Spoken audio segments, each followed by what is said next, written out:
The airport gate was loud and bright, the kind of place where time feels slow and fast at once. Screens blinked with flight numbers, and a voice on the speaker kept reminding everyone to keep their bags close. In the middle row of gray seats, an elderly black man named Mr. Harris sat with his small carry-on at his feet and a folded navy cap in his lap.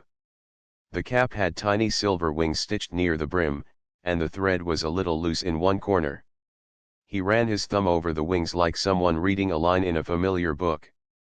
He liked to arrive early. He liked to sit where he could see the gate, the door, and the bright orange cones on the jet bridge. He liked the quiet before the crowd. Across from him, a child watched airplanes push back from the glass wall and pressed his hands to the window. The boy's mother kept saying, "2 more minutes, then we sit," and the boy nodded seriously every time, though he stayed right there. An older couple shared a bag of roasted nuts and tried to guess the stories of the people walking by. A man in a winter coat, though the day was warm, stared at his phone with the focus of someone solving a puzzle. Mr. Harris took a slow breath and smiled at the little moments. He felt them settle him, like a steady heartbeat. In his tote bag, he kept a manila envelope.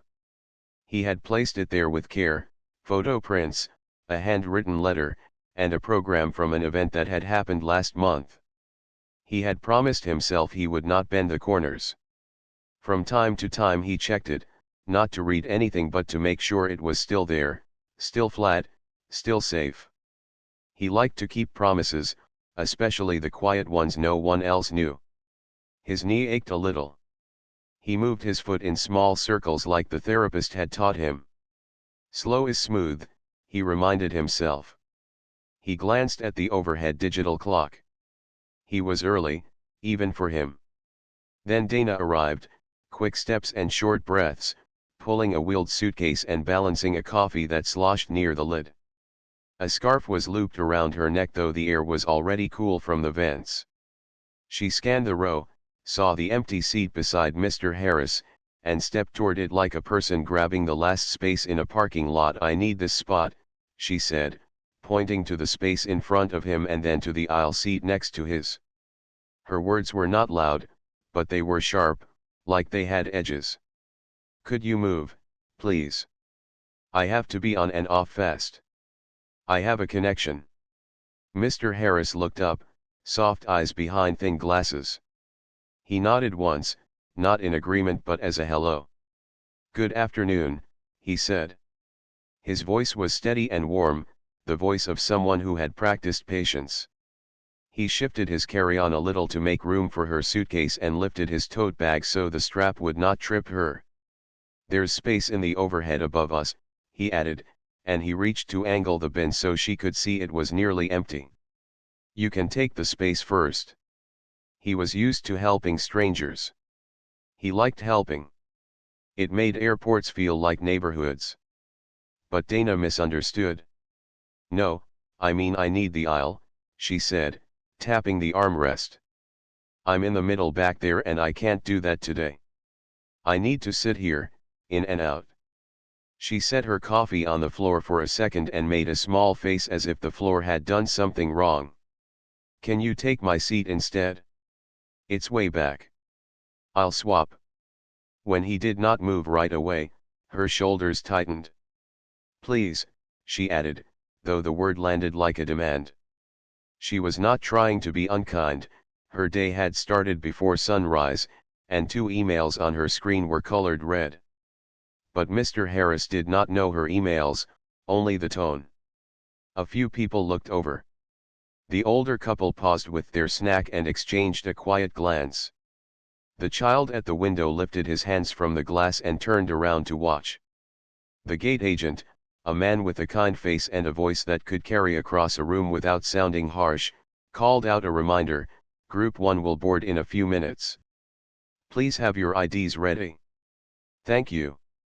The tone of the area shifted, as it always does near boarding, from waiting to preparing. Zippers closed. People stood and sat again.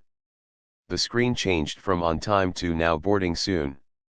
Mr. Harris kept his smile, but there was a small, honest pause as he weighed his answer. He gently adjusted the navy cap with the wings, not to show it but to center it in his hands. He looked at the aisle, then at Dana's suitcase, then at his own knee. "I'm sorry," he said, and it was true. "I picked this seat because it's easy on my leg. I walk a little slow." He did not say more. He did not say that walking to the back and then forward again could turn a simple movement into a long, careful task.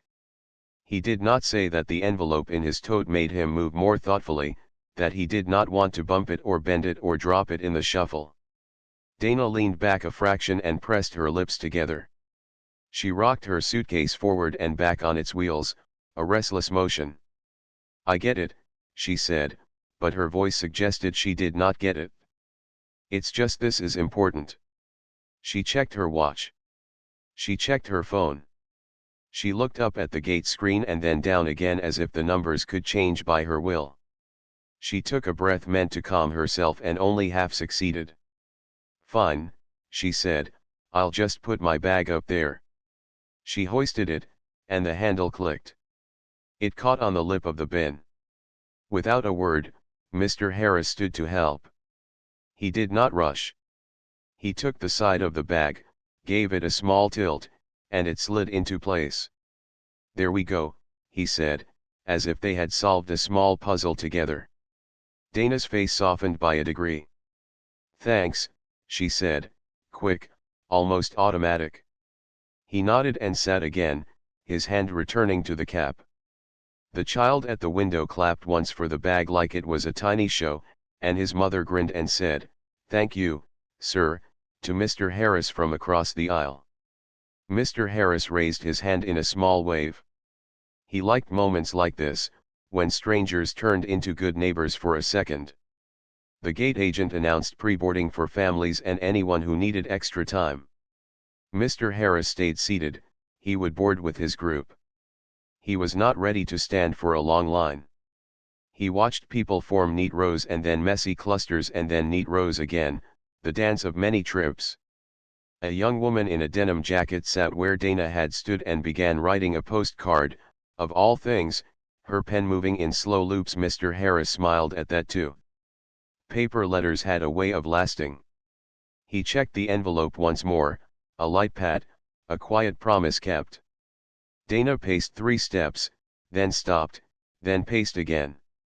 She took a sip of coffee and winced when it was hotter than she expected. She rubbed her wrist where the suitcase handle had pressed into it. As the line began, she stepped forward, then back to the row, then forward again, unable to settle. She glanced at Mr. Harris's cap, at the silver wings, at the bit of thread loose at the corner. She almost asked about it. Then the line moved, and she didn't. The moment, like many small chances, slid away. When it was time for their group, the crowd rose. Mr. Harris stood carefully, pressed his palm against the armrest to steady himself, and lifted his tote onto his shoulder. The bag strap had been softened by years of use. He tucked the cap under his arm for a second to scan his boarding pass, then placed it back on his head with a gentle touch. The gate agent greeted him with the same warmth he gave to everyone but with a little extra time in the eyes, the way people look when they are truly seeing. "Good afternoon, sir," he said. "Take your time." Mr. Harris nodded and answered, "Thank you. I appreciate that." The jet bridge was cool and smelled faintly of rain even though they were indoors. Feet thudded softly on the metal floor. Light flickered through the seams near the side where the bridge met the plane. Mr. Harris moved at his own rhythm, not slow for attention but steady for safety. A flight attendant at the door greeted each person with the same cheerful script and then, seeing the cap, added, "Welcome aboard, sir. Let us know if you need anything." Mr. Harris smiled his thanks and stepped aside to let a parent pass with a stroller folded tight like a book. He offered to hold the diaper bag for a moment while the parent adjusted their grip. Little acts made the line move smoother. Little acts were the grease for the gears of a day. When he reached his row, he paused again, not from confusion but from care. He placed his tote under the seat in front of him with the opening facing up so the envelope would not slide. He adjusted the strap so it would not press on his knee. He touched the top of the tote and the brim of his cap, tiny habits that were like blessings to himself. The plane filled around him, the hum of air from the vents a steady hush above. People clicked their seat belts, adjusted vents, traded places, and waved to friends across the aisle. Someone laughed at a joke told too late to be heard fully. The child from the window passed by and gave Mr. Harris a shy thumbs up. Dana came down the aisle a few minutes later, still holding her coffee cup like a fragile object. She spotted the open aisle seat 2 rows ahead and reached out to tap the shoulder of the person there. They were waiting for a friend and shook their head no. She pressed her lips together again. Then she saw Mr. Harris, already seated, and for a moment she looked like she might ask again. But the aisle was crowded, and a flight attendant was guiding people, and the plane felt like a river that had made its path. She gave a small exhale and kept moving to her assigned row. As she passed, her bag bumped the tote lightly, and Mr. Harris steadied it with a quick hand and a gentle, "All good." The cabin lights brightened once more, then dimmed to the calm glow used for takeoff. A flight attendant checked overhead bins and latches with practiced hands. The pilot's voice came over the speaker, friendly and precise, welcoming everyone and noting a smooth flight ahead. The words floated above the cabin like an old song comforting, expected. Mr. Harris let them wash over him. He was not in a hurry. He was where he needed to be, with the things he needed to carry, in the seat he had chosen with care. Around him, the small world of the airplane organized itself into a community for a few hours, and he felt ready to be part of it with the same quiet patience that had carried him through many crowded rooms and long days. The aisle became a small street, busy and narrow, and everyone tried to be kind and fast at the same time. A flight attendant with a calm smile moved with practiced steps, checking seat numbers, helping with bags, and keeping the line flowing like water. Mr. Harris sat with his hands folded over his cap, feeling the gentle push of air from the vent above.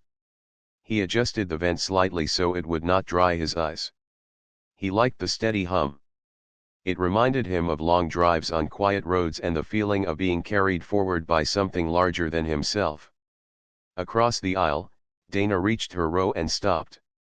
A tall man was in the aisle seat with headphones on, and an older woman was by the window. The middle seat was hers. The tight space and the hot coffee and the day's rush all met at once. She breathed out through her nose and tried to smile. "Hi," she said, voice polite but thin. "I'm in the middle." The man lifted his bag a fraction so she could get in, but there was no room for her cup. She did not want to spill it, and she did not want to ask for help.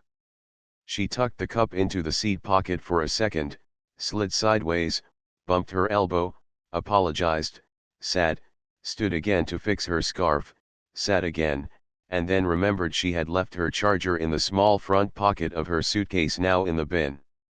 She glanced down the aisle toward the front where Mr. Harris sat, as if the situation there could be easier simply because he looked peaceful.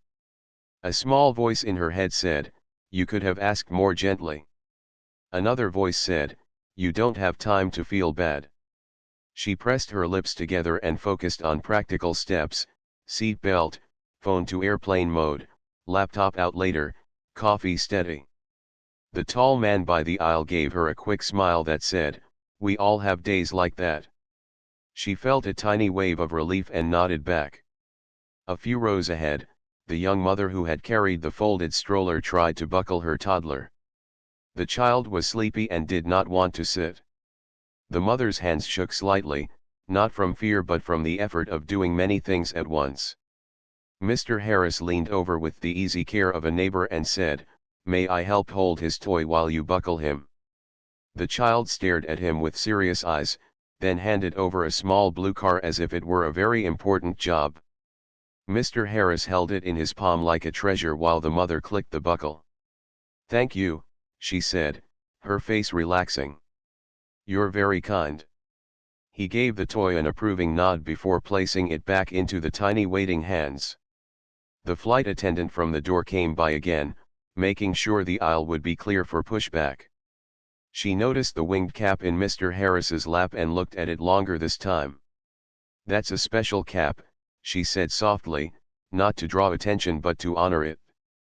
"Thank you for," she paused, letting him choose what to share, if anything. Mr. Harris offered a gentle smile. "It's old," he said. "But it still fits." He did not say more. The envelope under the seat felt like a heartbeat to him, safe and steady. A chime sounded overhead. The captain's voice came on, warm and even. He welcomed everyone, spoke about the weather along the route, and asked for patience as a few seats were sorted. His voice had the kind of calm that could make a busy cabin breathe a little deeper. When the announcement ended, the cabin muted itself in that special way airplanes do, a soft agreement among strangers to be quiet together for a while. It lasted 5 seconds before the next small problem appeared. A passenger in row 17 realized her assigned seat matched the number on her boarding pass, but the person sitting there also believed the seat was theirs. The numbers were the same, the names were different. The flight attendant checked both passes with a patient air that suggested this was not her first seat puzzle of the week. She scanned, smiled, and said she would sort it at the front. The aisle stalled again. People stepped sideways like a dance. Dana looked up from her seat when the line stopped moving and caught another glimpse of the winged cap 2 rows ahead. Something in her chest softened, then tightened again as she remembered her connection. She glanced at her watch for the 10th time. The plane door remained open. The cool air from the jet bridge mixed with the cabin air and made everyone feel both ready and paused. Mr. Harris watched with interest, not impatience. He liked seeing how people solved problems together. The flight attendant radioed the front, and the gate agent walked in with a neat list on a tablet. He fixed the seat issue with quiet efficiency, making a note for a future report. While they sorted it, the flight attendant leaned toward Mr. Harris again. "If your knee needs more space, please tell me," she said. "We want you comfortable." He nodded. "I'm all right. Thank you." His words were simple but full. 2 seats behind him, a college student in a hoodie tried to squeeze a backpack under the seat and found a pair of sneakers in there, someone else's. He laughed and held them up like a surprise. The owner, red-faced but laughing too, took them back and apologized. The small moment trimmed away tension. A few people smiled. The child with the blue car drove it along his armrest as if it were a runway. The mother exhaled and closed her eyes for a second, the kind of rest that fits in a breath. Dana felt the airplane's hush and wished she felt quiet inside too. She thought of the morning alarm, the traffic at the bridge, the email with the word urgent stamped like a warning light, the call she had promised to make to her sister and had not yet made. She thought of the presentation on her laptop, the slides she had organized, the small grammar mistake she noticed at the last second and could not unsee. She was not proud of her tone earlier. She knew she had spoken with edges. She told herself she would apologize after takeoff, when the fast part of the day finally gave way to the slower rhythm of the sky. She pictured herself standing in the aisle, speaking softly, and felt a small relief. She decided this action now, before fear could cancel it. The flight attendant announced that overhead bins should be closed. A man reached up and pushed one shut, only for a strap to catch and fall. Mr. Harris rose gently and tucked the strap inside, clicking the latch with an old, sure hand. "Got it," he said. The man smiled. The flight attendant gave Mr. Harris a brief grateful look, the kind you give a teammate you just met 5 minutes ago. Mr. Harris sat again, careful, attentive to his knee and his tote bag and the neat order he liked. Another chime sounded. The captain spoke again, this time with a small note of apology. There was a signal from the tower to wait a few more minutes. A line of planes taxied past their window like a slow parade. People accepted the new pace. Some opened books. Some closed eyes. Dana pulled out her laptop to review her slides one last time, then decided to put it back. The decision itself felt like a tiny rest. She sipped her coffee, now cooled to a kinder temperature. The flight attendant, who had noticed earlier how Mr. Harris kept one hand near his tote, crouched slightly to be at eye level. "If you need help with anything under your seat," she offered, "I can reach it for you." He thanked her, then checked once more that the envelope was flat and safe.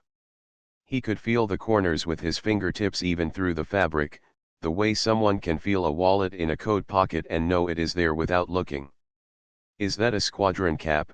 the tall man across the aisle asked quietly, curiosity gentle and respectful. Mr. Harris gave him a small nod. "From a long time ago," he said. "I kept it because it reminds me of people I flew with." "Good people?" The tall man smiled. "My grandfather flew cargo," he said. He kept his maps. For a moment, the two men shared a small, wordless bridge between pasts that mattered and the present that carried those pasts forward. Then silence returned, not heavy, just comfortable. From the front, a second flight attendant walked back to check on a family that had requested milk for a baby. She saw the cap and paused, the way you pause when a memory arrives untied to any plan.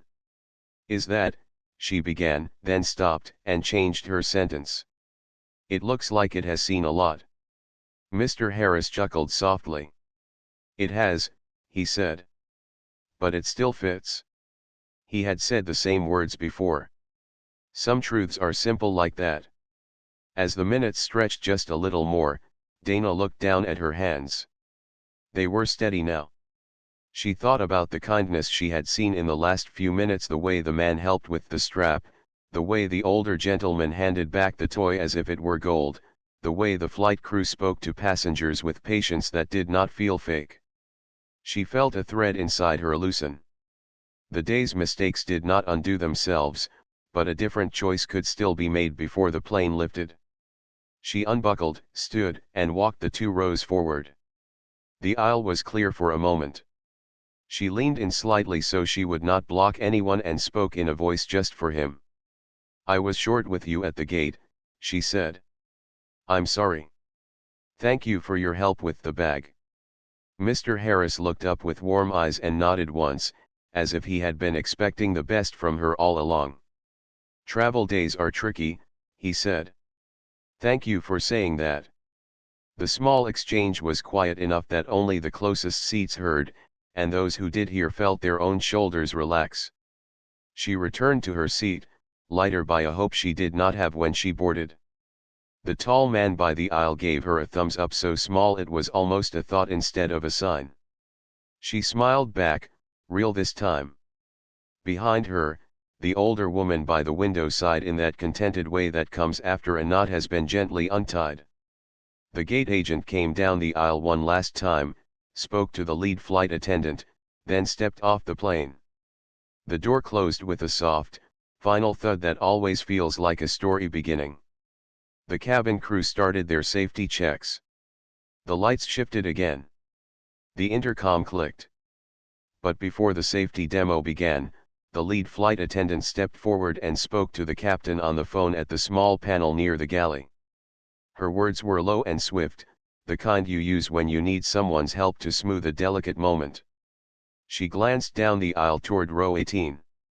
The captain said something in return that no one else could hear, and then the phone clicked back into its cradle. A minute later, the cockpit door opened. The captain stepped out with that careful air pilots have when they bring the focus of 100 people with them wherever they go. He scanned the aisle, not with impatience but with attention, taking in faces the way a teacher might look over a class before a field trip. His eyes passed over the young mother, the college student, the older couple, the child with the blue car, and then reached the navy cap with tiny wings. He looked again, slower this time, as if a picture in his memory had just matched a picture in front of him. Mr. Harris sat very still, not tense, just present. The captain's expression changed in a way only a few people might notice, A flicker of surprise, then recognition, then something like gratitude that rises from the center of the chest. He started down the aisle, unhurried. The airplane seemed to lean in. Every small sound, the rustle of a magazine, the zip of a pocket, the soft laugh from row 22 faded to a hush. The captain walked past row 10, row 12, row 14, and the space between what was about to happen and what had just been ordinary grew only as wide as a breath. The captain kept walking, steady and sure, like a person moving toward a memory he did not want to scare away. When he reached the row, he paused in the aisle so he would not crowd anyone, and he bent slightly to meet Mr. Harris's eyes. Up close, he could see the tiny silver wings on the cap and the careful way the older man's hand rested on the brim. The captain's voice, which had been warm over the speaker, became softer and more personal now. "Sir," he said, "excuse me. Are you Charles Harris?" Mr. Harris blinked once, surprised to hear his full name spoken on this ordinary afternoon. He nodded.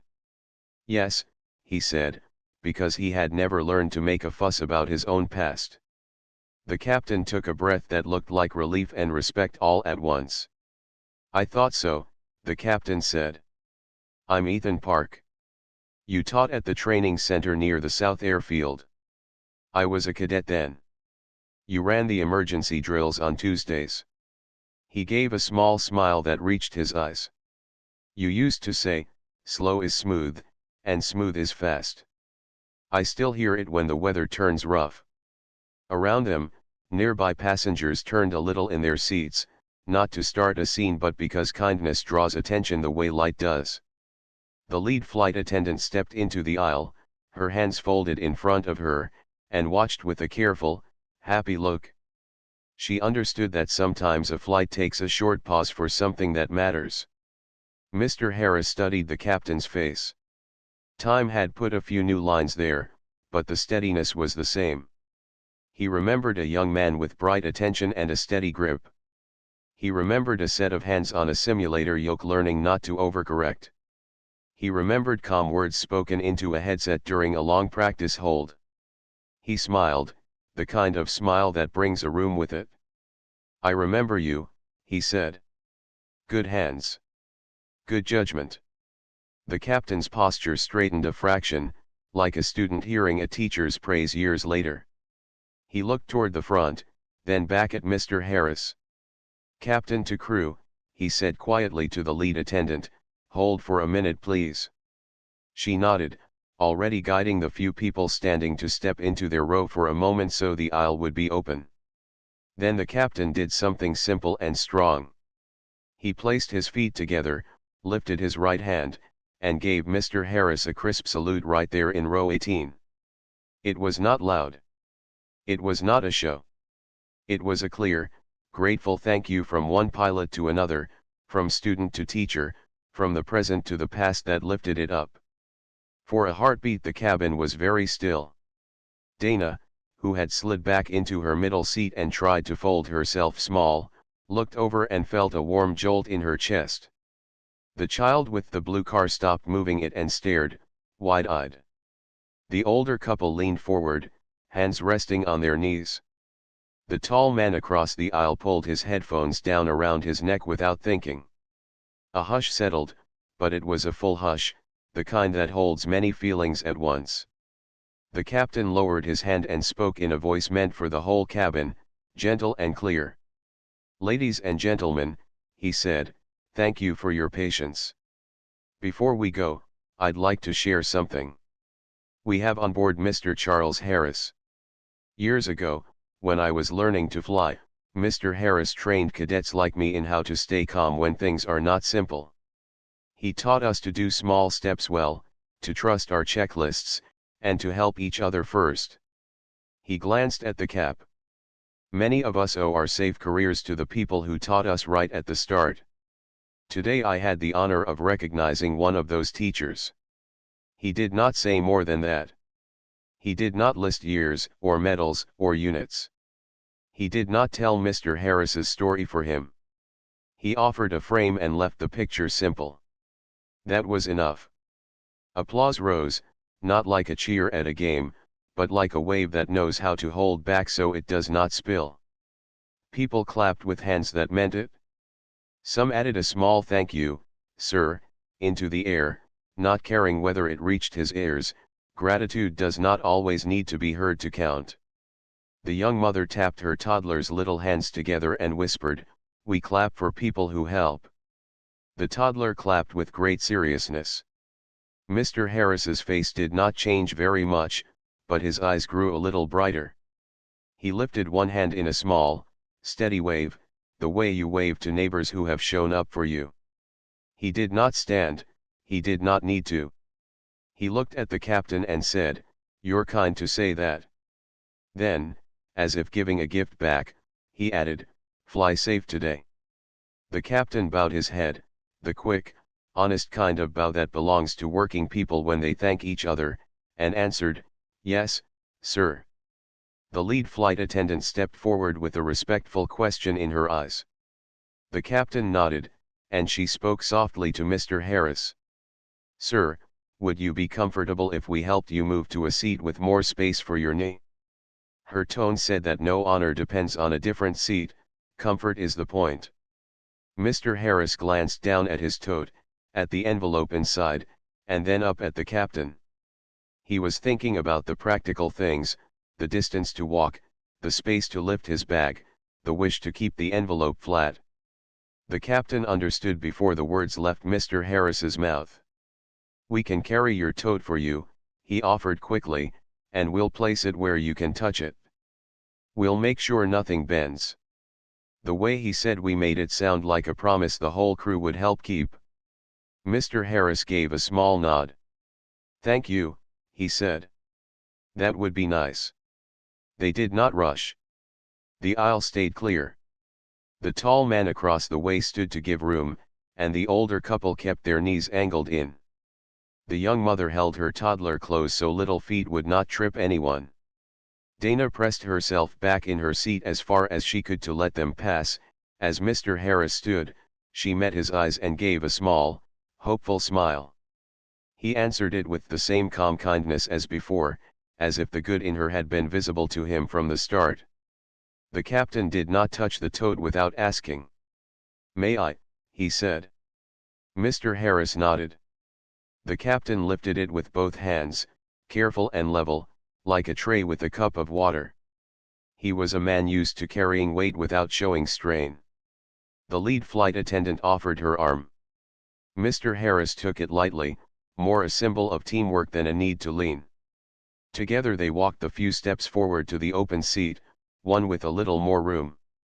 The captain placed the tote under the seat in front, opening the strap toward Mr. Harris so his hand could find it easily. He checked that the envelope inside lay flat. The small, exact care did not go unnoticed. When Mr. Harris sat again, the cabin let out a breath it did not know it had held. The captain spoke once more to the whole group, kindness steady in his voice. "Thank you for giving us a small moment," he said. "We'll be on our way shortly. On behalf of our crew, it's an honor to carry all of you today." He turned to Mr. Harris and, just for him, added, "Sir, if you need anything at all, tell any of us, and we'll make it happen."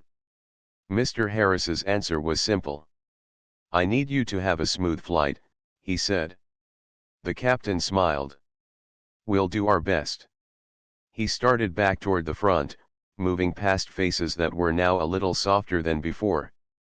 People met his eyes and gave small nods, expressions that said both thank you and well done without using words. He nodded back.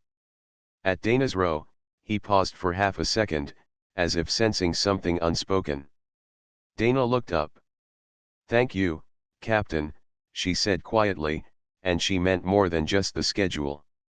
He gave a polite nod and continued forward, not lingering, not making anything bigger than it needed to be.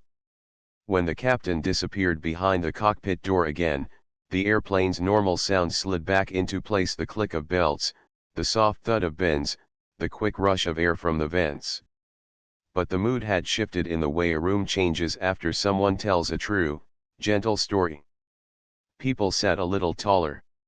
Some smiled to themselves. A few eyes were shiny and not from the dry cabin air. The moment had been brief and full, like a good chord struck in just the right key. Dana looked toward Mr. Harris in his new seat. She felt a quiet regret for her earlier words and a stronger wish to be better now than she had been 20 minutes ago. She did not know all of his story. She did not need to. She knew enough, that he had given his time and skill so that planes flew safer and that he carried his past without asking for a spotlight. She thought about how often she moved fast and spoke fast and forgot to look. She rested her palm on her knee and tried on a new sentence in her mind, lead with respect first. It fit. The child with the blue car peeked over the seat and waved the toy again. Mr. Harris, now with a bit more legroom, reached out and taxied the car along the armrest, making the quiet engine noise only children and patient grandfathers get right. The toddler giggled. The mother laughed softly and mouthed, "Thank you." Mr. Harris tipped his cap and returned the car, his hand steady and careful. The lead flight attendant came by once more, checking belts and bags with quick eyes. She touched the overhead light gently above Mr. Harris's new seat and spoke low. "If the light is too bright on your eyes, I can dim it," she offered. Mr. Harris chuckled. "I might nap," he said. "Your voice is peaceful." She smiled. "That's the goal," she replied, and moved on, the small music of her steps a comfort. At the very front, the captain called ground control, then spoke to the cabin again. His tone was friendly but precise, all business wrapped in calm. "Flight attendants, please prepare for departure." The safety demonstration began. People watched more closely than usual, not out of fear but out of respect for the work, a set of practiced motions that held many lives together every day. Mr. Harris watched too, eyes kind, like a craftsman watching other craftsmen set up their tools. Dana closed her eyes for a moment and breathed. The rush in her chest had eased. The day still held deadlines and travel and all the usual puzzles, but her pace had changed by a few quiet degrees. She pictured calling her sister after landing. She planned the words. She promised herself she would keep the promise. As the aircraft pushed back at last, the cabin made that soft shiver it always makes, as if the plane were a living thing waking up. The wing flexed a little outside the window. The engines hummed a deeper note. People settled. A new rhythm took over, steady and shared. In row 18 and in the front and all the rows between, strangers had just seen something simple and rare, a public thank you that did not need a stage, a salute that took only a minute but gave shape to an entire day. Mr. Harris rested his hand lightly on his tote and felt the flat promise of the envelope inside. The photo, the letter, the program, these would be waiting for him when he landed. For now, he looked straight ahead and let the hum of the engines fill the space where worry used to sit. He did not feel small or big, he felt part of a long line of steady hands passing good work forward. The captain's words stayed with him, "We'll make it happen." And his own quiet wish answered back, "Fly safe." The plane rolled toward the runway, slow and steady, and the cabin felt like a small town that had decided to move together. Mr. Harris sat with his hand resting on the tote by his feet. He could feel the flat shape of the envelope, and that was enough to calm his mind. The captain spoke again, clear and calm, and the flight attendants did their final checks with quick, sure steps. Outside the window the afternoon light lay across the wing like a soft blanket. A gentle hush settled, the kind of quiet that belongs to the moment before takeoff. The engines rose to a deeper note. The push against the seat was firm but friendly. The wheels rumbled on the runway, then lifted. For a breath the cabin felt light, and then the climb settled into a smooth pull upward. A few passengers cheered softly under their breath, a few others gripped armrests and then let go. The young mother kissed the top of her toddler's head. The older couple squeezed each other's hands. The tall man across the aisle closed his eyes and smiled, as if he could see the ground falling away even without a window. Mr. Harris did what he always did at takeoff. He counted slowly to 10 and then to 10 again. It was a habit from years ago, a simple way to mark the change from ground to sky. When the plane reached a steady climb, he exhaled, long and even. He turned his vent a little to the side so the air would not reach his eyes. He noticed the flight attendant in the jump seat near the front watching the cabin with kind, steady attention. Good crew, he thought. Good team. The seat belt sign stayed on as the plane climbed through a thin layer of cloud. The plane shook once, a small shiver like a dog shaking off water. A few people tensed, then relaxed when it passed. Mr. Harris felt the tiny roll and the small correction. Smooth hands at the front, he thought. He heard his own teaching voice in his mind, from many years back, don't fight the air, work with it. He smiled to himself. When the sign turned off, the cabin changed again. People reached for bags, for books, for snacks. The flight attendants moved down the aisle with carts, asking about drinks in voices that made simple questions feel like care. When the cart reached Mr. Harris, the lead attendant crouched slightly to meet his eyes. "Can I offer you water, juice, tea?" she asked. "And would ice help your knee?" "I can bring a small pack." Mr. Harris thanked her. "Tea would be nice," he said. "And the ice would be kind." She nodded and moved on, already making a quiet list in her head of who might want extra napkins, who might like a second cookie, who looked a little nervous and could use a warm word. Dana watched all this from her row. Her shoulders were lower now. Her breath came easier. She looked down at the cup of coffee, then at her hands, then at the aisle. She took a small notebook out of her bag and wrote a few words, "Thank you for your patience. I'm sorry for my tone earlier." She paused, then added, "I'll try to lead with respect first." She tore out the page carefully and folded it once. It looked too plain, so she drew a small paper airplane in the corner. She held the note for a minute, then waited for the aisle to clear. 2 rows behind Mr. Harris, a teenager with neat braids kept glancing forward. She had been quiet during boarding, but now curiosity warmed her face. She leaned toward her mother and whispered something. Her mother nodded.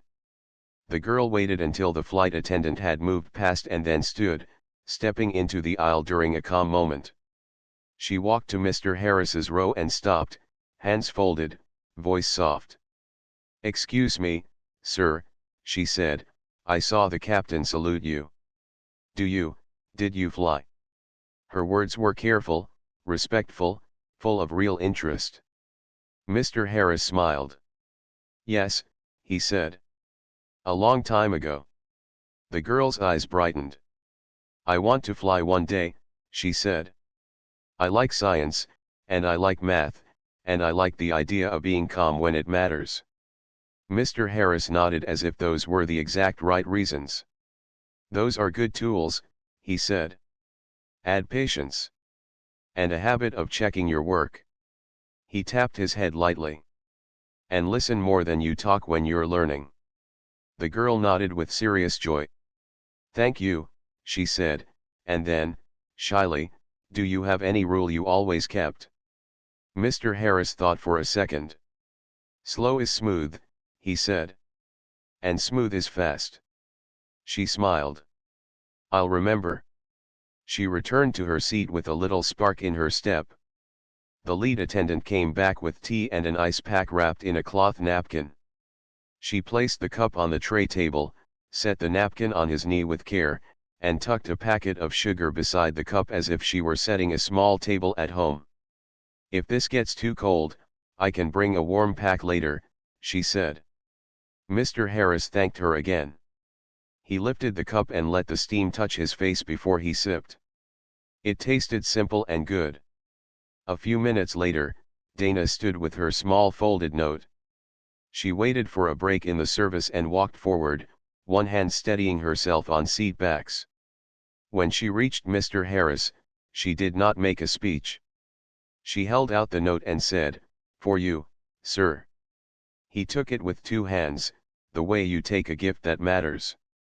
He opened it and read it slowly. He looked up and met her eyes. "Thank you," he said. "That means a lot." She nodded, relieved that the words had landed. She wanted to say more but decided the simple truth was enough. She headed back to her seat, lighter. The tall man by the aisle gave her a small nod of approval.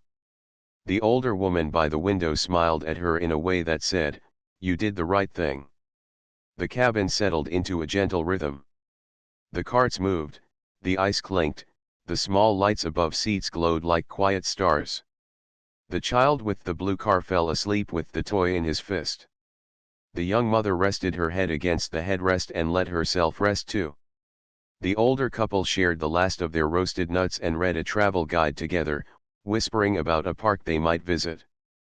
The college student in the hoodie sketched tiny airplanes in the corner of his notebook and tried to guess the model of the plane by the shape of the wing. The captain came on the intercom to give a small update about altitude and tailwinds. His voice carried calm and a hint of thanks that sat between the words. "We appreciate your kindness today," he said. "We're making good time. If you look out the left side, you may see the river we're crossing. It looks like a silver line this time of day." People leaned to look. Even those without windows looked anyway, as if imagination could see through plastic. Mr. Harris did not lean. He pictured the river from memory, how it curved, how it cut through the fields, how the sun made it look like a path. Later, a light bump rolled under the floor, the kind of small air pocket that makes cups ring softly. The seat belt sign came on with a chime. The flight attendants checked the aisle with nimble feet and friendly reminders. A man in row 20 looked pale for a moment. Mr. Harris turned slightly and said in a steady voice meant for one person, "This is normal. The air is a busy road sometimes. The pilots know the smooth lane." The man nodded, breathed out, and the worry shifted into a smile he did not expect to have. "Thank you," he whispered. Mr. Harris nodded back. As the bumpiness passed, the lead attendant returned to Mr. Harris with a small plate crackers, cheese, and a slice of apple. "From the captain," she said softly. "He asked me to make sure you had a snack." Mr. Harris chuckled. "He remembers the drills," he said. "Keep your team fed." The attendant laughed. "He does," she said. "He asked me to tell you he'll see you at the door after we land if that's all right." Mr. Harris's eyes warmed. "That would be nice," he said. Dana watched again, not with envy now but with a kind of joy that surprised her. She had not expected a simple flight to teach her anything. And yet here she was, learning from the calm of an older man, from a captain who took a moment to honor a teacher, from a crew who turned a busy job into quiet care. She closed her eyes and let the lesson settle so it would not blow away when the day grew loud again. Time rolled by in small, gentle pieces, sips of tea, soft footsteps, a whisper for a sleeping child, the rustle of a page turning. The sun moved on the wing. The air outside thinned into clean white light. The cabin lights dimmed a little, then brightened, then dimmed again as the crew matched the light outside to comfort inside. Mr. Harris shifted the ice pack once and felt the comfort settle deeper in his knee. He thought about the reunion waiting at the other end of the flight, the faces he would see, the names he would say, the hands he would shake. He thought about the letter in the envelope and the photo that showed a line of people in front of an old hangar door. He felt ready to be with them. Near the back, the teenager with braids wrote "Slow is smooth" on the first page of her notebook and underlined it twice. She drew a tiny set of wings next to the words. She did not know the full story of the man in row 18. She did not need to. She knew what she wanted to be: calm, careful, kind.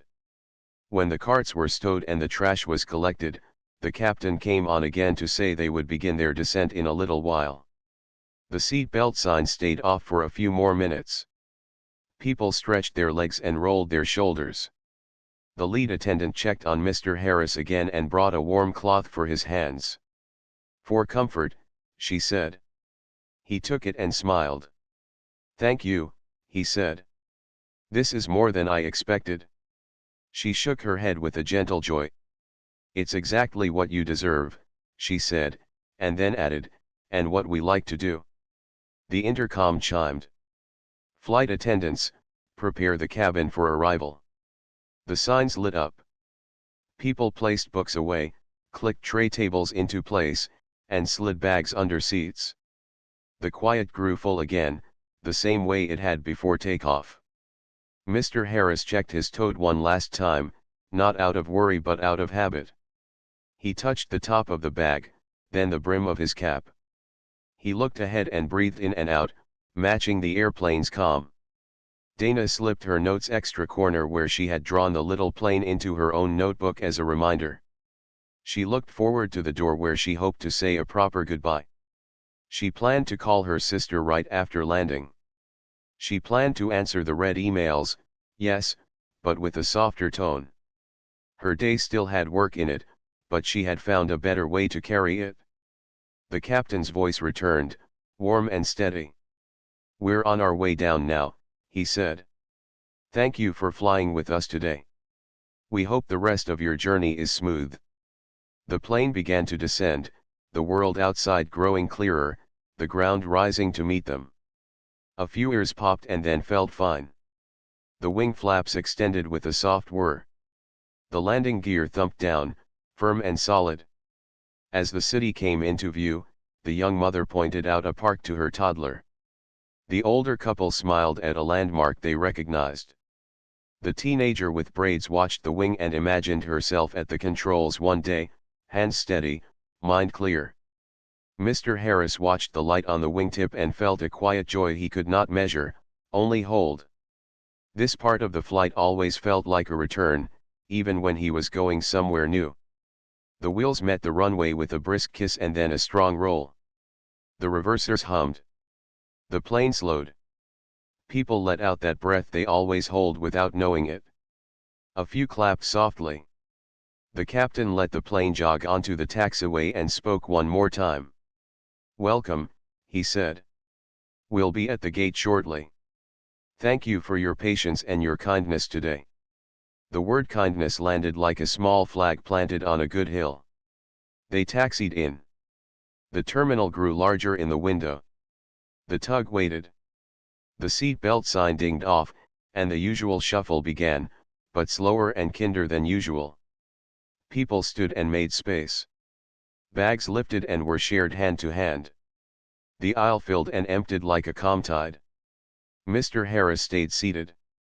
He did not mind waiting. He liked to let the eager pass first and to stand when there was room to move without bumping anyone.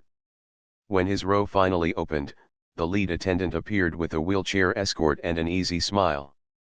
We'll walk with you, she said. The captain asked me to bring you forward. Mr. Harris nodded, took his tote, and stood with care. The escort, a young man with bright eyes, said, No hurry, sir. I'm right here. Mr. Harris chuckled. That's my favorite pace, he said. They moved toward the front while the cabin around them made room. Dana waited in the aisle, letting others pass, and then stepped back so Mr. Harris could go ahead. Safe travels, sir, she said. He met her eyes. And to you, he said. It felt like a small blessing that fit perfectly in the space between them. The child with the blue car waved. Mr. Harris made a little rolling motion with his hand, as if to say, Keep taxiing, pilot. The child grinned. The teenager with braids lifted her notebook a little so he could see the words she had written. He nodded, proud. At the door, the captain stood tall, hat on, eyes warm. The noise of the jet bridge blended with the quiet of the cabin. The captain reached out his hand. Mr. Harris took it. Their handshake was simple and firm and held a lot without trying to explain it. Thank you for today, the captain said. Thank you for many yesterdays, Mr. Harris answered. They smiled, and for a moment, time stacked neatly, past, present, and the next flight waiting on the other side of the glass. The jet bridge was cool and bright. People flowed forward with rolling bags and quick goodbyes, and there at the door the captain waited, hat on, posture tall, eyes kind. He reached out his hand and Mr. Harris took it with both of his. Their handshake was steady, not long, not short, exactly right for a moment that would sit in memory. "Thank you for carrying us," Mr. Harris said. "Thank you for teaching me," the captain answered. They shared a small smile that said more than words could carry, then stepped aside so the line could move. The lead attendant had arranged a wheelchair, but Mr. Harris chose to walk a little first. "Slow is smooth," he said with a small grin. The attendant matched his pace. The young escort with the bright eyes rolled the chair behind them just in case, unhurried. Dana came down the jet bridge a few steps later, holding her bag close. She paused near the captain, then turned to Mr. Harris. "Safe travels, sir," she said, voice warm and clear. "And thank you for being patient with me." Mr. Harris met her gaze the way a teacher meets a student who has tried again. "You made my day better," he said. "You chose kindness." Her cheeks colored with a quiet pride. "I'll keep choosing it," she said. "That's the plan." The teenager with braids followed, clutching her notebook. She lifted it for just a second so he could see the words, "Slow is smooth." He nodded, proud without being heavy about it. "We'll see you in the sky," he said. She laughed softly. "I hope so." The child with the blue car came next, holding his mother's hand. He waved the toy in a little circle. "Bye, airplane man," he said. Mr. Harris gave the tiniest pretend engine sound and the child gasped with delight. The mother mouthed "Thank you" again. Little moments stacked like neat cards. At the top of the jet bridge the gate agent stood with the tablet, directing people towards signs for baggage claim and connecting flights. He recognized Mr. Harris from boarding and gave a small respectful nod that looked almost like a bow. "Welcome," he said. "If you need a golf cart, I can call one." Mr. Harris thanked him and said he would try a little walk first. The captain touched the brim of his hat, a quiet farewell, and went back to the cockpit to finish his checks. Flights continue. Work continues. Respect carries forward. They reached the concourse. It smelled like coffee and warm bread. Announcements echoed kindly off high ceilings. The escort pointed to the left. "Baggage claim this way," he said. "We can ride if your knee says so." Mr. Harris listened to his knee the way he listened to weather. "Let's walk to the escalator and ride down," he said. They did. The metal steps hummed. People stood to one side and made space. A man in a suit looked up from his phone long enough to smile at Mr. Harris's cap. Mr. Harris smiled back. Downstairs, the baggage area was a small world of moving belts and hopeful eyes. Screens flashed flight numbers. Children leaned on rails, counting suitcases. The escort parked the chair where Mr. Harris could sit if he chose, placed his tote on the seat next to him, and stood nearby without hovering. "No rush," he said. "I'm right here." "That seems to be a theme today," Mr. Harris replied with a grin. He checked the tote again, touched the envelope, and felt the corners flat and safe. Inside were the photo of a line of young pilots in front of a hangar door, a program from a memorial last month, and a letter he had written to the widow of a friend who could not travel. He planned to deliver it at the reunion.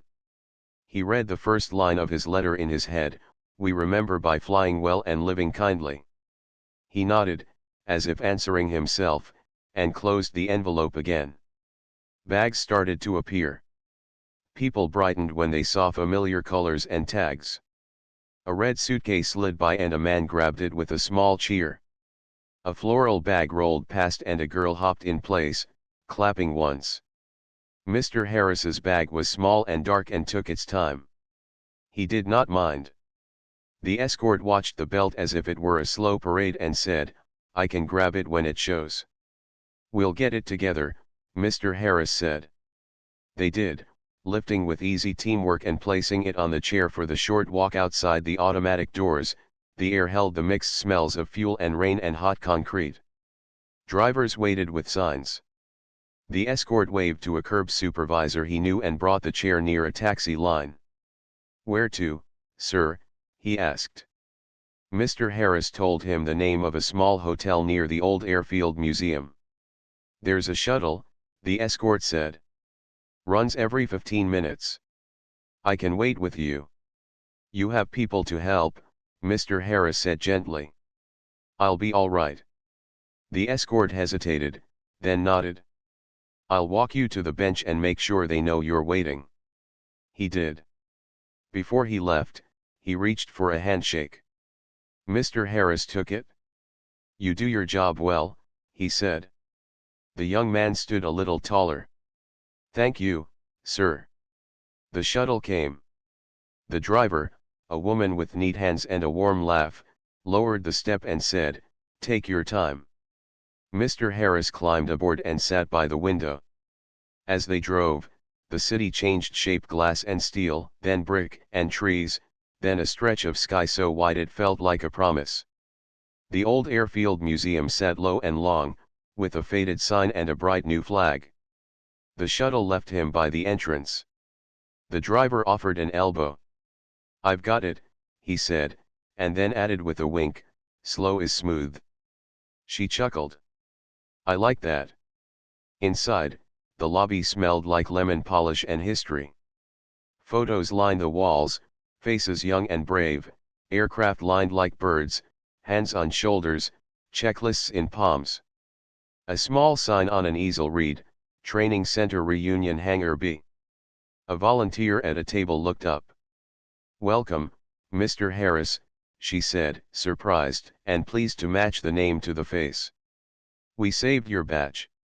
She handed him a lanyard with his name written in careful letters and a ribbon under it that said "Instructor" in blue. He smiled at the ribbon and at the volunteer's effort. "Thank you," he said. He walked into Hangar B and the noise warmed around him. Conversations rose and fell like friendly waves. Someone called his name. Another person waved from near a display case. Hands found his hands. Backs got pats. Stories began even before chairs were found. "Do you remember the crosswind that day? You made us practice the short field landing until my legs shook. I still hear your voice, checklist, then courage." He laughed, he listened, he told a story or two, and mostly he watched people connect.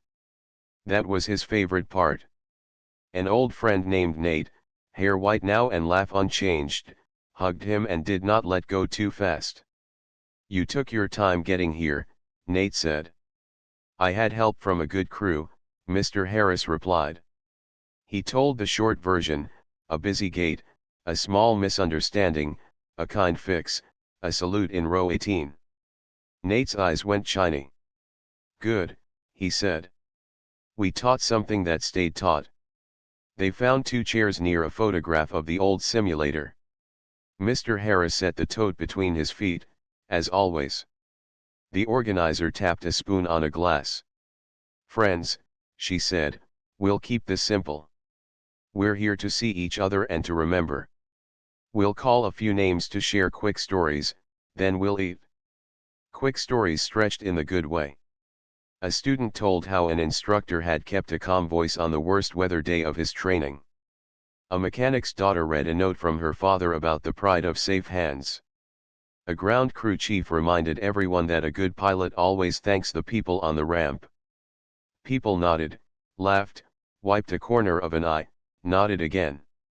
When it was Mr. Harris's turn, he stood with care and held the microphone low as if it were a small bird. His voice was even and kind. "I don't have a big speech," he said.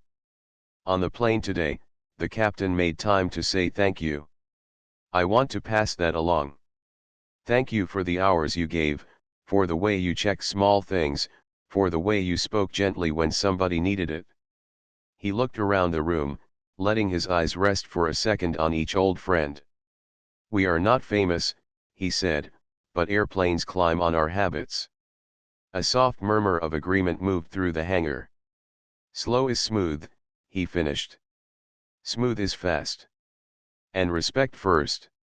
He sat to the sound of hands that meant it. After the stories, he found the widow he had come to see. She wore a light scarf and a brave smile. He held out the envelope. From both of us, he said. I wrote what we would have said together. She placed her hand on the envelope as if it were warm. Thank you, she whispered. He would have liked that. They sat for a while, not needing many words, letting the sounds of old friends be the comfort they are. Back at the hotel, later, with the sun painting the room a soft gold, Mr. Harris set his tote on the desk and took out the items one by one. The cap with the loose thread went on the chair back. The program lay flat by the lamp. The photo leaned against the mirror where he could see the faces behind his own reflection. He sat on the bed and let the day replay in simple scenes, the gentle offer of help with a stroller, the firm push of takeoff, the captain in the aisle, the salute, the tea, the note with a small drawn airplane, the words he had seen in a teenager's notebook. He took a plain card from the drawer and a pen from his pocket and wrote a note to the airline. It was short. Today your crew was excellent. They cared for people in small ways. Your captain paused for respect. That moment lifted everyone. Please tell them, good work. He added his name and a phone number, then sealed the card and placed it by his keys so he would remember to drop it at the front desk. Kindness deserves to be reported as carefully as problems, he thought. His phone buzzed. A new message, a picture from the hangar with a dozen smiling faces and little name tags pinned crooked. Another message, a voice note from Nate: call me if you want to split a taxi tomorrow. He smiled and texted back. A third message, unknown number, this is Dana from the flight. I wanted to say thanks again. I called my sister like I promised. It went well. Respect first. He read it twice, felt his chest warm in the quiet way, and wrote back, glad you landed well. Keep choosing it. He put the phone face down and let the room be still. He lay back and closed his eyes. For a minute he was in a different quiet, the kind inside a headset, the kind above the clouds. He heard the checklist in his mind, the order that had held him steady through many days: fuel, flaps, trim, lights, doors, heart. He laughed softly at that last word he had added in his later years. Heart belongs on every list. Morning came gentle and clear. He folded his clothes with neat hands, placed the cap on his head, and checked the room twice the way habit taught him. In the lobby, the same shuttle driver waved. Back to the airfield, she asked. Back to the museum, he said. Then to the station. They talked about small things: the best tea near the corner, the way traffic behaves like weather, the sweet patience of grandparents. She dropped him at the door and wished him a day as smooth as a long runway. I'll take that, he said. At the museum gift shop, he bought 2 postcards, a picture of a silver wing and a picture of a hangar door. He wrote one to the child with the blue car, sending it care of the airline with a simple line, keep taxiing, pilot. He wrote the other to the teenager with braids, see you in the sky. He left them with the clerk, who promised to mail them with care. By noon he was on his way again, this time by train, the rhythm of wheels on tracks a cousin to the hum of engines. He watched fields glide by and towns appear, small and sudden, then drift into trees. He thought about the captain, about the salute, about how a minute can shape a day for many people at once. He thought about the way respect does not cost much and pays back more than anyone expects. He arrived at the city where he would stay one more night and then go home. He walked to a small park and sat on a bench that looked over a pond. Ducks rode wide curves in the water. A father taught a daughter how to start a paper boat. A jogger slowed to help an older man tie a shoe. Everywhere small things were being done well. He breathed in the easy air and let the lesson of the day rest in him. In the evening he called his daughter. They spoke about the reunion, the photo on the mirror, the bag that finally appeared, the note from a stranger who felt like a friend now. She laughed and said, "You collect good moments like stamps." He said, "They carry letters farther." She said, "You and your little sayings," and he could hear the smile in her voice. He promised to bring her a postcard. She promised to make his favorite soup when he got back. They said good night without hurry. Before bed he set the cap by the window and smoothed the loose thread with one careful finger. He did not cut it. It was part of the story. He turned off the lamp and let the room go soft. The day had been full but not heavy. He felt the simple weight of being seen and seeing others in return. He felt how a quiet choice at a gate can ripple through a plain and out into a city and further still, the way sound travels across water at dusk. He slept well. In his dream he walked down a long runway with friends on either side. Some were there in person, some were there in the way that matters held in the heart and the good work of today. The runway gleamed. The air was clear. Someone said, "Ready," and many hands answered, "Ready." He woke before takeoff, smiling. The next day he traveled home. He kept the same pace, the same careful hand on his tote, the same small thanks to each person who helped the day move. People met his kindness with their own. When he reached his door, he placed the cap on its hook, slid the photo into a frame, and put the note from Dana in a drawer where he kept other small proofs that people try. He brewed tea, sat by the window, and watched the light in the sky shift from bright to soft to deep. He felt the steady joy that comes when a day is given and received with care. The lesson of the trip was not big or loud. It was a simple sentence worn smooth by use: lead with respect first. The captain had shown it. Dana had chosen it. The crew had practiced it. The teenager was learning it. The child had felt it. And Mr. Harris, who had carried it for years, saw again how it can stop a busy moment, open a hush, and set many hearts in the same calm rhythm. Slow is smooth. Smooth is fast. Respect first. He said the words once aloud, just for himself, and let the room hold them like a promise kept.